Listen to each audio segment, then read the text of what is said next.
Genocide is a new word combining the Greek word genos meaning race or group, with the root of the Latin sidere, meaning to kill. Dr. Lemkin, could you give us a little background on how you came to be interested in this genocide? I became interested in genocide because it happened so many times. It happened to the Armenians, and after the Armenians, Hitler took action. In this villa in the suburbs of Berlin, the Nazi leadership discussed their detailed plans to exterminate the Jews of Europe. These typewritten minutes document the meeting and list country by country the 11 million Jews they planned to kill. These things are done in cold blood.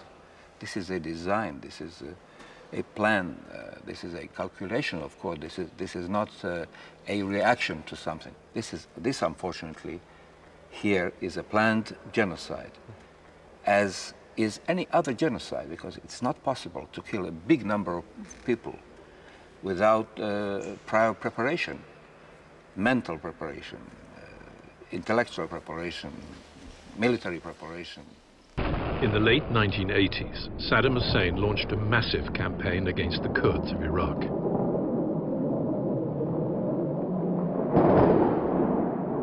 Iraq was at war with Iran, and Saddam wanted to punish the Kurds for siding with the Iranians.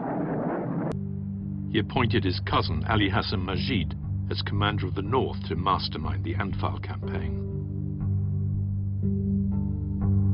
Majid declared much of rural Kurdistan, including Kulujo, a prohibited zone.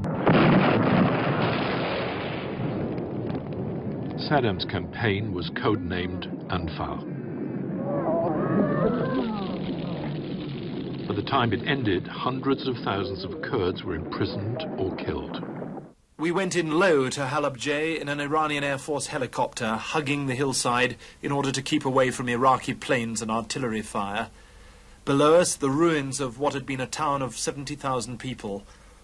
Geographically, Halabja is in Iraq, but its people were Kurdish and owed little allegiance to the Iraqis. For that, they paid a heavy penalty. This amateur video, filmed by an Iranian soldier, shows the town as it was last week, just after Iran had captured it. Many of the people in these pictures are now dead, and the same amateur cameraman recorded the death of Halabja itself the following day, as Iraqi planes dropped their chemical weapons. This is BBC News coverage in Halabja, Iraq in March of 1988. The Kurdish town was bombed with conventional and chemical weapons by Saddam Hussein, killing more than 5,000 civilians, including many women and children. And now a Kurdish delegation is in San Diego working with Imani Incorporated to translate documentation of the attack.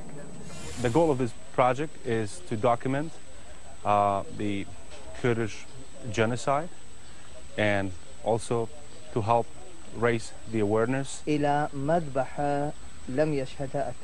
most terrible thing that it's the thing that happened to the families, the women, the children, the civilians. Judge Kader Hassan Mohammed says the atrocities continued for the survivors as they were deported from the area, and many died of hunger. The goal now is to complete a full documentation of what took place so the U.S. Congress can designate the incident a genocide and to have it featured in the Holocaust Museum in Washington, D.C.